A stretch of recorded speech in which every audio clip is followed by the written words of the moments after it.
প্রিয় দর্শক শ্রোতা ভাই বোনেরা, আশা করি আপনারা সবাই ভালো আছেন। আল্লাহ তাবারাকা ওয়া তাআলা সবাইকে ভালো রাখুন। এই পৃথিবীতে আমাদের জীবনটা হলো স্রষ্টা কেন্দ্রিক জীবন।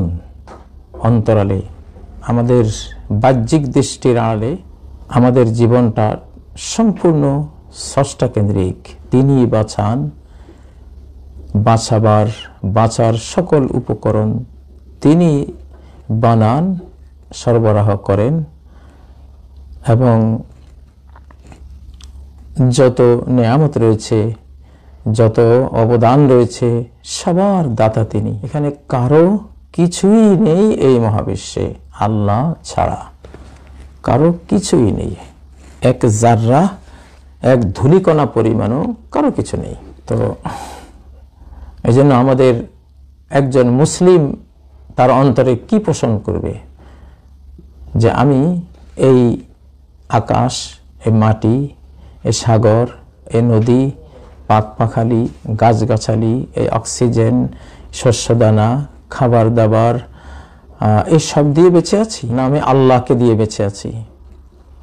এখানে অমোঘ সত্য, চিরসত্য বিধান হলো আমি আল্লাহকে দিয়ে বেঁচে আছি।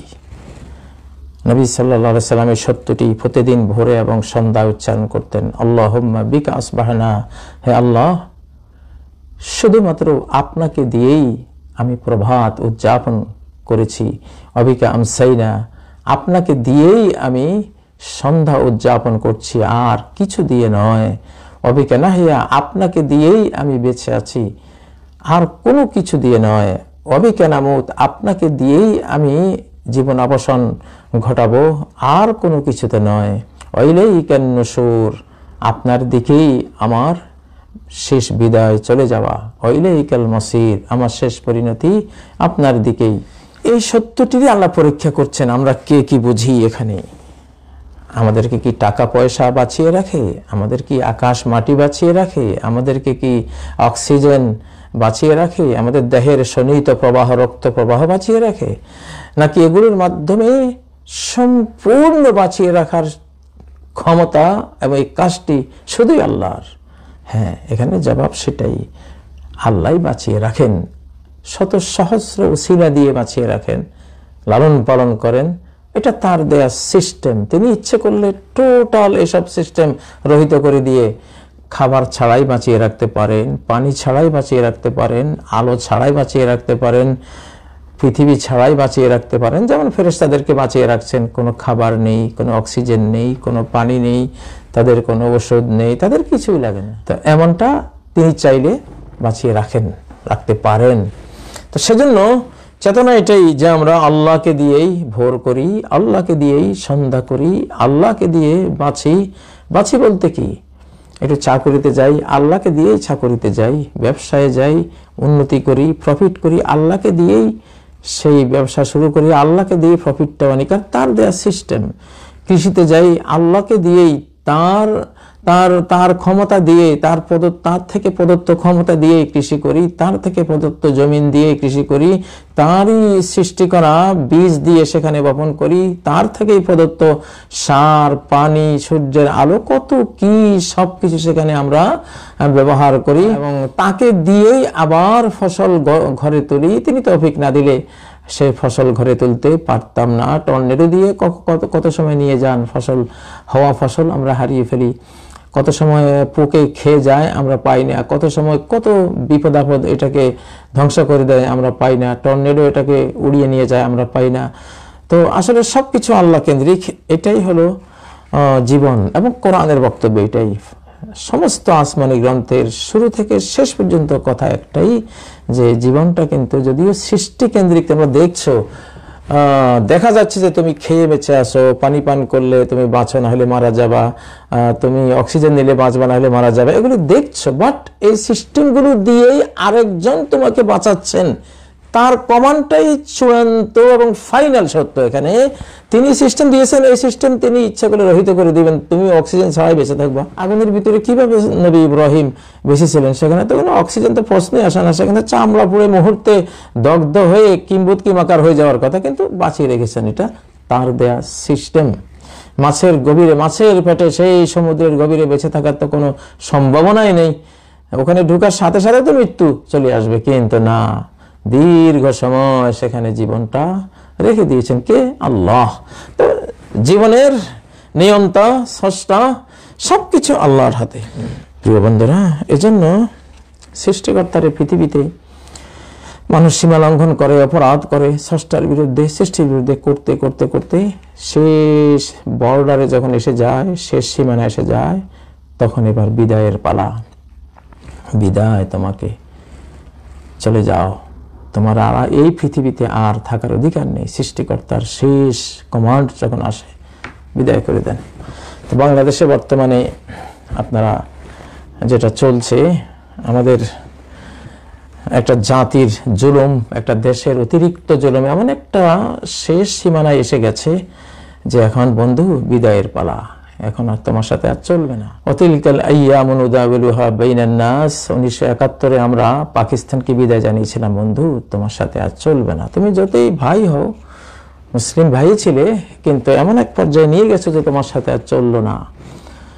তো ঠিক আজকে সেই একই সীমানায় আরেকটা জাতি আমাদেরকে নিয়ে এসে, এটা রাগ ডাকের কিছু নেই। আমরা যে ভারত নিয়ে কথা বলছি, তারা এমন এক সীমানায় বাংলাদেশি জাতিকে নিয়ে এসছে। বাস এখন বিদায় বন্ধু ছাড়া, বিদায় তোমাদের থেকে আমাদের এখন মানে একটা দূরে সরে যাওয়া ছাড়া, দূরে সরিয়ে দেয়া ছাড়া আর উপায় নেই, পথ খোলা নেই। এই করুণ পরিণতিটা পৃথিবীতে কমে নূহের জন্য এসেছিল। পৃথিবীতে এই করুণ পরিণতি আদ জাতির জন্য এসেছিল, সামুদ জাতির জন্য এসেছিল, শোয়েব আলাইহিস সালামের জাতির জন্য এসেছিল, লূত আলাইহিস সালামের জাতি, ফেরাউন মূসা আলাইহিস সালামের জাতির জন্য এসেছিল, ইব্রাহিম আলাইহিস সালামের জাতির জন্য এসেছিল, এবং শেষ আবু জাহাল মুহাম্মদ সাল্লাল্লাহু আলাইহি সাল্লামকে উৎপীড়নকারীদের জন্য এসেছিল। তো এই সিলসিলা এখনো জারি আছে। কত জাতি এখন বিদায় হয়ে যাবে সামনে পৃথিবী থেকে, বা একখান থেকে আরেকখানে তাদেরকে বিদায় করে দেওয়া হবে, বা পৃথিবী থেকে বিদায় হয়ে যাবে। সামনের যুদ্ধ বিগ্রহ, তৃতীয় বিশ্বযুদ্ধ সহ যা আসতেছে, যে ডামাডোল শুরু হয়েছে, পৃথিবীর অধিকাংশ মানুষ পৃথিবী থেকে বিদায় হয়ে যাবে। সে করুণ শব্দটি মানে বিদায় দেব নাহি হয়, তবু বিদায় দিতে হয়, তবু চলে যায়, এই জাতীয় একটা কথা বাংলাদেশে খুব আবেগ ঘনভাবে আমরা সাধারণত বলি। তো এই শব্দটি কিন্তু এই সিস্টেমটি আল্লাহ সিস্টেম। যখন সীমা ছাড়া হয়ে যায় কোনো উৎপীড়ন বা অপরাধ, নির্যাতন, পাপাচার, তখন এটা আল্লাহর পক্ষ থেকে এই বিদায়ের সিস্টেমটা কার্যকর হয়ে যায়। তো এটা হয়েছে এই বাংলাদেশে ব্রিটিশদের ব্যাপারে সেটা হয়েছিল, পরে পাকিস্তানের ব্যাপারে হয়েছিল, এখন আরেকটা আমাদের পার্শ্ববর্তী জাতির ব্যাপারে হবে। এটা ফেরাবার কোনো উপায় নেই, এটা আল্লাহরই বিধান। তো মানুষ তো মুখে অনেক কথা বলে বা একটা কাজ করে, কিন্তু অনেক সময় জানা থাকে না যে এটা কত গভীরে প্রথিত একটা আইডিয়া, যেটা আকাশেরই বিধান। তো সেই জিনিসটাই আমি আজকে কোরআন থেকে আপনাদেরকে দিচ্ছি, যে আল্লাহ কোথায় কোথায় মানব জাতিকে বিদায় করেছেন, বিতাড়িত করেছেন, অপসারণ করে দিয়েছেন। শেষ যখন আর আশা নাই যে এদের সাথে আর চলা যাবে না, তখন বিদায়ের বাণী চলে আসে। এটা শয়তান থেকে শুরু হয়েছিল, ইবলিস থেকে শুরু হয়েছিল, যখন সে এতটা আত্মঅহংকারী এবং এতটা সে দাম্ভিকতা প্রকাশ করেছিল যে আমি আদমকে তোমার নির্দেশে আমি সেজদা করব না, তুমি কেন আমাকে নির্দেশ দিয়েছো? এটা আল্লাহকে সে প্রশ্ন করে ফেলেছে। তো তার অবস্থা তো আল্লাহ জানেন, মনের অবস্থা জানেন, সে কখনো এই আদমকে সে মেনে নেবে না।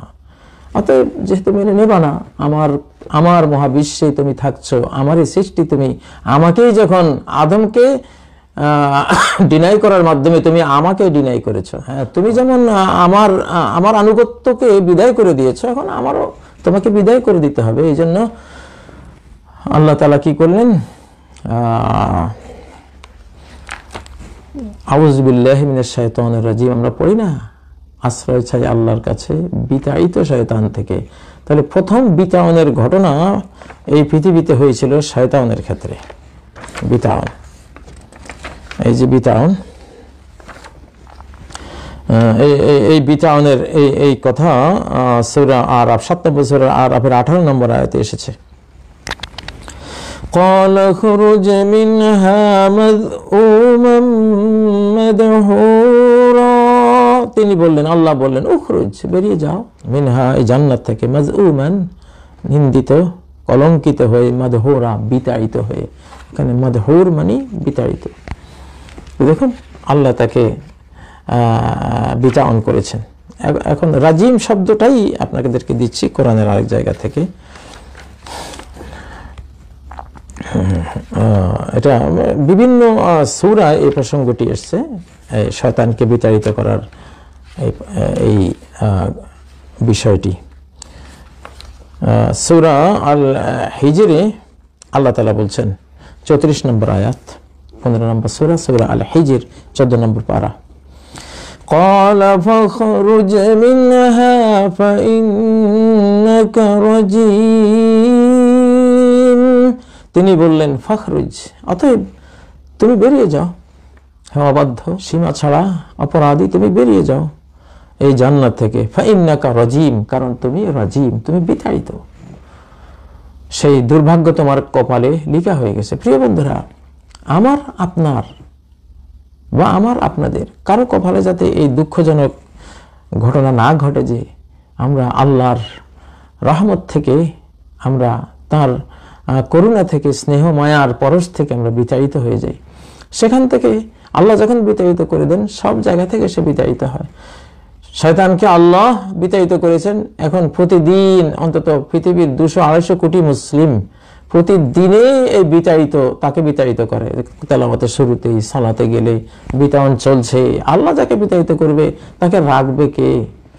হ্যাঁ, বিতাড়িতকরণের এক করুণ পরিণতি শয়তান থেকে শুরু হয়েছিল।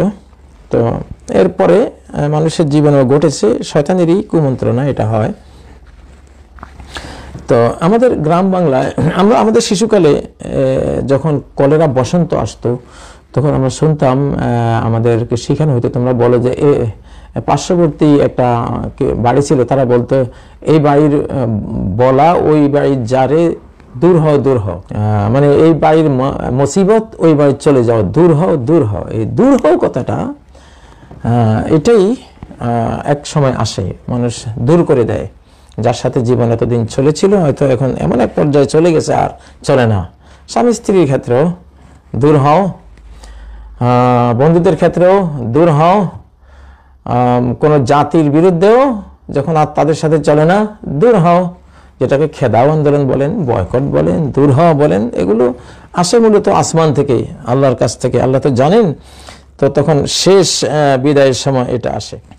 নূহ আলাইহিস সালাম এর কওমকে আল্লাহ তাআলা দূর করে দিয়েছিলেন। কখন? যখন, এটা সূরা হুদের 36 নম্বর আয়াত দেখুন, ওয়া উহিয়া ইলা নূহিন আন্নাহু লা ইউমিনা মিন কওমিক, নূহের কাছে ওহী প্রেরণ করা হলো, আন্নাহু লা ইউমিনা মিন কওমিক, কিছুতেই তোমার এই জাতির কেউই আর ঈমান আনবে না, ইল্লা মান কাদ আমান, যারা ঈমান এনেছে এই পর্যন্ত 70-80 জন, এরপরে আর কেউ ঈমান আনবে না। তোমার 950 বছরের দাওয়াতি কাজের এখানেই ফলাফল শেষ, আর কেউ ঈমান আনবে না। ফালা তাবতাইস বিমা কানু ইয়াফআলুন, অতএব তুমি কষ্ট পেও না, নিজে দুঃখিত হইও না, তারা যা করেছে সে কারণে। এটা তাদের কপাল। যাকে খেদিয়ে দেয়া হয়, বিতাড়িত করা হয়, এটা তার কপাল। সে কাজ করেছে বিতাড়িত হওয়ার, খেদানোর মতো কাজ সে করেছে, সেই জন্য তাকে খেদানো হয়েছে, তাকে বিতাড়ন করা হয়েছে। কার কি দোষ? পৃথিবীতে আর আরেকজনের অপরাধে আপনি শাস্তি পান না, আপনি নিজের অপরাধে নিজে শাস্তি পাবেন, কম আর বেশ যাই হোক, এটা নিয়ম। আচ্ছা দেখুন, এখন এদেরকে যে আল্লাহ বিদায় করে দিলেন, সে বিদায়ের ঘোষণাটা, খেদিয়ে দিলেন, যে খেদানোর ঘোষণাটা, পৃথিবী থেকে ডিলিট করে দিলেন, সেই ঘোষণাটা এই সূরারই কত নম্বর আয়াত? এটি 46 নম্বর আয়াত। সূরা হুদ 11 নম্বর সূরা 12 নম্বর পারা আয়াত নম্বর 44 4 এখানেই কওমে নূহকে যে আল্লাহ শেষ 950 বছর ধৈর্য ধরেছেন, বুঝিয়েছেন, বুঝাতে আর বুঝবে না, তো এগুলির সাথে আর অযথা সময় নষ্ট করে লাভ কি? আলুর বস্তার ভিতরে আলু যখন পচে যায়, এগুলি রেখে এগুলি যে পচা এটা এমনভাবে পচে, এটা যে ভালো হবে, পচে গেছে, পচা জিনিস ভালো হবে সুযোগ না, তাই পচাগুলো বস্তা থেকে আউট করে দিয়ে বাকিগুলো বাঁচাবার ব্যবস্থা করা হয়। দেখুন 44 নম্বর আয়াতে আল্লাহ কি বলছেন, ওয়াকিল আরদু বিলঈ মাআকি ওয়া ইয়া সামাউ আকলি, আর বলা হলো এই আরদ, হে মাটির পৃথিবী, ইবলাঈ মাআক, নূহের মহাপ্লাবন তৈরি করার জন্য যে পানি তুমি বের করে দিয়েছিলে গর্ভ থেকে, সেটা এখন গলাধকরণ করো, চুষে নাও, গিলে ফেলো।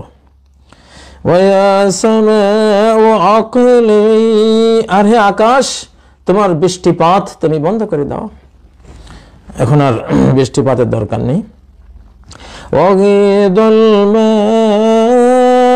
পানি চুষিয়ে নেওয়া হলো।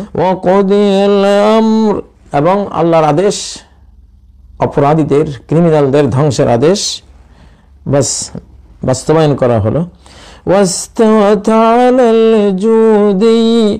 আর তার সেই জাহাজ যদি পর্বতের উপরে নোঙ্গর করলো। এবার আসেন কথাটা, মূল কথাটা,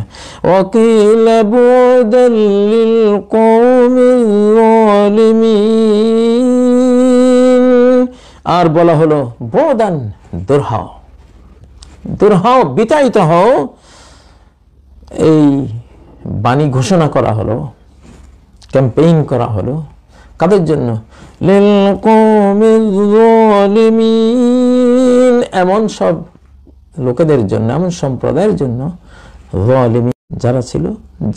এই ঘোষণা এসে গেল, যাও এখন বিদায়, আর আল্লাহ তোমাদেরকে কোনোদিন চেয়ে দেখবে না, এক কাতরা পানিও আর তোমাদেরকে পান করতে দেবে না, কখনো কোনো জীবন, সুখময় জীবন আর পাবে না। দুঃখ ভরা জাহান্নামের জীবন ইচ্ছে করে কিনে নিয়েছো, এখন সেটাতেই থাকো, আর এই মেহেরবান রহমান রহিম আল্লাহকে আর কোনো দিন তোমরা পাবে না। মানুষের এসব করুণ পরিণতিতে হৃদয় ভারাক্রান্ত হওয়া স্বাভাবিকই, মানুষ নিজের অপরাধীগুলো হয়। দেখুন আল্লাহ তাআলা এই সূরা হুদের 11 নম্বর সূরা হুদ 12 নম্বর পারা, এখানে 60 নম্বর আয়াতে আল্লাহ তাআলা আদ জাতিকে, সৌদি আরবের রাবল খালি মরুভূমির বিশাল এক জাতি, আহকাব এদের রাষ্ট্রের নাম ছিল, বিশাল। তো ওই যুগের সবচেয়ে বড় শক্তিমান জাতি, যখন সীমা লঙ্ঘন করতে করতে করতে আল্লাহ তাআলা তাদেরকে বুঝাতে এমন এক পর্যায়ে চলে গেল যে আর বুঝিয়ে লাভ নেই, তখন আল্লাহ তাআলা কি করলেন, وَأُتْبِعُوا فِي هَذِهِ الدُّنْيَا لَعْنَةً وَيَوْمَ الْقِيَامَةِ, তাদের পশ্চাৎধাবিত করা হলো, ফি হাযিহিদ দুনিয়া, এই দুনিয়াতে, লানাত, বিতাড়ন, এক্সপেল করে দেয়া হলো, যাও। পরীক্ষার হল থেকে যেমন অপরাধী নকলকারী ছাত্রকে এক্সপেল করে দেয়া হয়, যাও। খুব অপমানকর। এখন ব্যক্তির এক্সপেল হয়, জাতিরও এক্সপেল হওয়ার ঘটনা ঘটে, অতীতেও ঘটেছে, এখনো ঘটবে। ঘটার মতো কাজ অপরাধ করলে তো সেটা ঘটে যাবে, সৃষ্টিকর্তার অমোঘ বিধানে। এগুলো জমিনে হয় বটে, আকাশের ইশারায়, আকাশের কমান্ড এগুলো হয়, জমিনের কারো হাত নেই। জমিন প্রতিক্রিয়াশীল হয় আকাশের যখন কমান্ড নাজিল হয় তখন।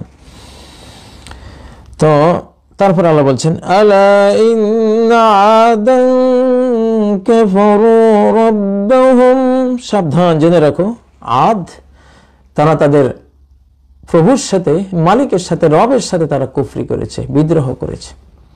যে মালিকের খায় সেই মালিককে অস্বীকার করে বসেছে, তার বিরুদ্ধে অভ্যুত্থান করে বসেছে, তার তাওহীদের বদলে, তার ইবাদতের বদলে মূর্তি এনে বসিয়ে দিয়েছে। কতগুলো নিজের মন গড়া এগুলোকে, মরাকে এনে বসিয়ে আল্লাহর অধিকারগুলো, আল্লাহর প্রতি যে ভাবগুলো, ভক্তিগুলো, প্রণয় বিনয়গুলো, এটা আল্লাহকে দিতে তার পাওনা, কারণ আমরা তার খাই তার গাই, যার নুন খাই তার গুণ গাই, এটা তার পাওনা ছিল, তাকে না দিয়ে দিয়েছে মন গড়া কিছু মাটির স্তূপ বানিয়ে, মূর্তি বানিয়ে বিভিন্ন নামে এগুলোকে দিয়েছে। বাস্তব বিদায়।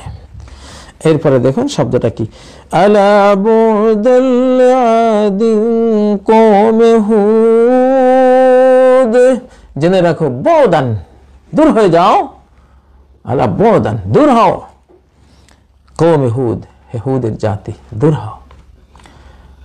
আল্লাহর বিধান কত সঙ্গীন, কত মারাত্মক। সেই রহমান রহিম মেহেরবান মাওলা, তিনি তার সৃষ্টিকে রক্ষার জন্যই শেষ এই শাস্তি বাস্তবায়ন করেন। যাও। আল্লাহু আকবার। এরপরে দেখেন আদের পরে সামুদ জাতির পরিণতি, তারও একই কাজ করেছে। তো এটা 68 নম্বর আয়াতে তাদের কথা আল্লাহ বললেন কি, আলা ইন্না সামুদ কাফারু রাব্বাহুম, জেনে রাখো সামুদ তাদের প্রভুকে অস্বীকার করেছে, রবকে অস্বীকার করেছে। আলা বুদাল সামুদ, জেনে রাখো, বদান, দূর হও, খেদাও, বিতাড়িত হও, অপসারিত হও। এই কথা কার জন্য? লে সামুদ, সামুদের জন্য। সামুদের জন্য তাদের কপালে এসে গেল বিতাড়িত হও, এই বাণী, এই কমান্ড, এই আদেশ। কে আর বাঁচায়? সর্বশক্তিমান সৃষ্টিকর্তার সেই অদৃশ্য নির্দেশ এসে গেলে তো বাস, কয় না ধর্মের কল বিনা বাতাসে নড়ে, সেভাবে নড়েছে, সেভাবে হয়েছে। এরপরে এই সূরাতে, সূরা হুদ সেই সূরাগুলির একটি সূরা, যে সূরা সম্বন্ধে নবীজি বলতেন, শাইয়াবাতনি হুদুন ও আখাওয়াতুহা, আমার চুল পাকিয়ে দিয়েছে সূরা হুদ আর হুদের মতো সূরাগুলি। কয়েকটা সূরা আছে সিরিয়াস, আল্লাহর নির্দেশ পালনে অবহেলা করলে কি পরিণতি হয়, এইসব সূরার মধ্যে সেগুলো আল্লাহ তাআলা বলেছেন।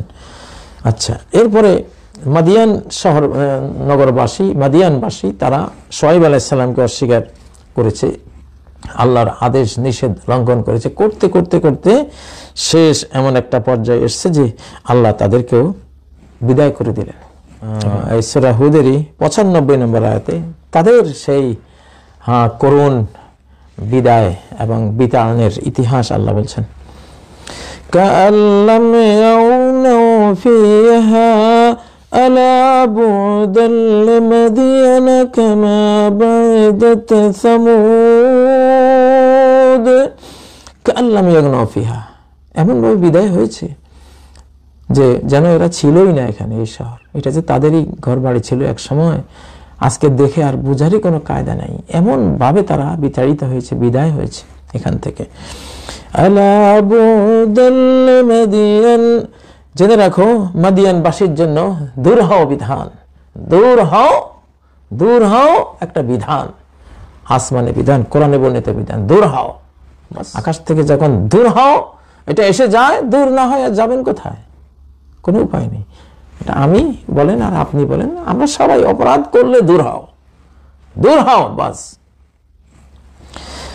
আলা বুদাল মাদিয়ান কামা বা'দাত সামুদ, মাদিয়ান দূর হও যেমন দূর হয়েছিল সামুদ জাতি তোমাদের আগে। কারা কারা দূর হওয়ার জন্য রেডি আছেন? একটু এখন সামনে থাকলে তো বলতাম হাত তোলেন। আশা করি আমরা কেউ দূর হওয়ার মতো কাজ করব না, আপনারাও করবেন না, কোনো জাতির করা উচিত না। সূরা আল মুলকের মধ্যে যান, আল্লাহ তাআলা টোটাল সমস্ত অপরাধী যারা অপরাধ করে আল্লাহ থেকে আল্লাহ সিস্টেম থেকে দূরে সরে গিয়ে যারা তার রহমত থেকে দূর হয়ে গিয়েছেন, তাদের সবার জন্য একসাথে বলে দিয়েছেন কি কথা সেটা? এটা সূরা আল মুলক 67 নম্বর সূরা আল মুলকের 11 নম্বর আয়াত। ফাতারাফু বিযানবিহিম ফাসুহকান লিআসহাবিস সাঈর। ফাতারাফু বিযানবিহিম, জাহান্নামবাসীরা তারা তাদের অপরাধের স্বীকৃতি দিয়েছে, স্বীকার করে নিয়েছে, জবান বন্ধে দিয়েছে, ঠিকই, হে আমাদের প্রভু, আমাদের রব, হে আমাদের শাহানশাহ রাজাধিরাজ, আমরা আপনার এই আদেশ লঙ্ঘনের অপরাধগুলো করেছি। তো এখন আল্লাহ কি বলতেছেন? সেদিন আল্লাহ কি বলবেন তাদেরকে? ফাসুহকান, সুহকান, দূর হও, দূর হও। বহু তোমাদেরকে বোঝানো হয়েছে, লক্ষাধিক নবী প্রেরণ করা হয়েছে, 104টির মতো আসমানি ছোট বড় গ্রন্থ প্রেরণ করা হয়েছে, যুগের পর যুগ বুঝানো হয়েছে, সারা পৃথিবী সাজানো হয়েছে এইভাবে যে প্রতিটি সৃষ্টি থেকে তুমি উপদেশ নিতে পারো। কেন নিলে না? কেন নিলে না? অতএব দূর হও আজকে আমার রহমত থেকে, আমার স্নেহ মায়া থেকে, আমার রহমত বরকত থেকে দূর হও, নেয়ামত থেকে দূর হও, জান্নাত থেকে দূর হও। আল্লাহ আল্লাহুম্মা ইন্না নাউযু বিকা মিন কালিমাতিকা সুহকান ওয়া বু'দা। আল্লাহ, আপনার বু'দান এবং সুহকান এই কালিমা থেকে আমরা আপনার কাছে আশ্রয় চাই। আমরা সবাই এইসব অপরাধ যে করি না কেন তার কপালে এটা জুটতে পারে। নাউযু বিল্লাহি মিন যালিক। ফাতারাফু বিযানবিহিম ফাসুহকান লিআসহাবিস সাঈর। লিআসহাবিস সাঈর, জ্বলন্ত আগুনের অধিবাসী যারা হয়েছে ইচ্ছে স্বেচ্ছায়, নিজ স্বেচ্ছায় সজ্ঞানে অপরাধ করে, ক্রাইম করে, ষষ্ঠ সৃষ্টির বিরুদ্ধে জুলুম উৎপীড়ন করে, অপরাধ করে জ্বলন্ত অগ্নিবাসী হয়েছে। অতএব দূর হও, তোমাদের দিকে আর তাকাবার, তোমাদের কথার ভাববারও আর কোনো প্রয়োজন নেই। আল্লাহু আকবার। তো প্রিয় বন্ধুরা, এই দূর হও এই ভয়ঙ্কর করুণ কথাটি যাতে, এই বাণীটি যাতে, এই কমান্ডটি যাতে কারো জীবনে না আসে, থেকে শুধরে যান। এটা শেষ জামানা, বহুত কিছু, বহু সহকান এখন ঘটবে, বহু বোদান, বহু দূর হও এটা ঘটবে। দেখুন, এটা তো কোরআন থেকে বললাম আপনাদেরকে অনেকগুলো। খেদাও বা দূর হও একই কথা, খেদাও বলুন, দূর হও বলুন, বিতাড়িত বলুন, বয় করবেন, সব একই জিনিস। বিদায় বন্ধু, সব একই অর্থ। তো নবী সাল্লাল্লাহু আলাইহি ওয়াসাল্লাম একটি হাদিস আপনাদেরকে শোনাই। সেই দূর হও, নবীর মুখেও এত দয়াল নবী, দয়ালু নবী, রাহমাতুল লিল আলামিন। কিন্তু আমরা যদি এমন অপরাধ করি আর এমন একটা পর্যায়ে চলে যাই যে বাস পয়েন্ট অফ নো রিটার্ন, এখানে এমন একটা পয়েন্টে যদি পৌঁছে যাই, বাস সেখান থেকে আমরা আর ফেরত আসতে পারলাম না। আল্লাহ বলে দিলেন, তার রাসূল বলে দিলেন, সুহকান সুহকা, দূর হও দূর হও। এটি সহিহ মুসলিমের 2290 নম্বর, 2291 নম্বর হাদিস। সহিহ বুখারীতে এটি রয়েছে 7050 নম্বর হাদিস হিসেবে, যে আনা ফারাতুকুম আলাল হাউদ, নবীজি বলছেন, আমি হাউজে কাউসারে তোমাদেরকে পানি পান করাবার জন্য আমি অগ্রবর্তী দল, অগ্রবর্তী বাহিনীতে আমি যাব, সবার আগে যাব সেখানে, কারণ আমি তোমাদেরকে পান করাবো আমার হাউজে কাউসারে পানি। ফামান ওয়ারাদাহু শারিবা মিনহু, যে সেখানে পৌঁছবে সে পানি পান করবে। ওমান শারিবা মিনহু লাম ইয়াজমা বাদা আবাদান, যে সেই হাউজে কাউসারে পানি পান করবে কখনো আর সে পিপাসার্ত হবে না। লা ইয়ারিদু আলাইয়া আকওয়ামুন আরিফুহুম ওয়া ইয়ারিফুনি, অবশ্যই আমার সে হাউজে কাউসারের পানি পান করতে এমন সব সম্প্রদায় যাবে যাদেরকে আমি চিনি, তারা আমাকে চেনে, যে তারা মুসলিম রূপে নিজেকে পরিচয় দিত, আমিও জানতাম তারা মুসলিম, কিন্তু প্রকৃত অর্থে তারা ভিতরে ভিতরে বেঈমান, তারা মুসলিম না, ধোঁকা দেওয়ার জন্য ইসলামের নাম নিত।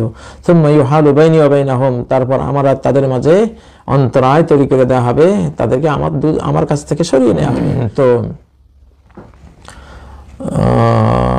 ফায়ুকাল, তখন নবীজি বলবেন, ইন্নাহুম মিন্নি, তোমরা তাদেরকে কেন দূর করে নিচ্ছ, ওরা তো আমারই উম্মত।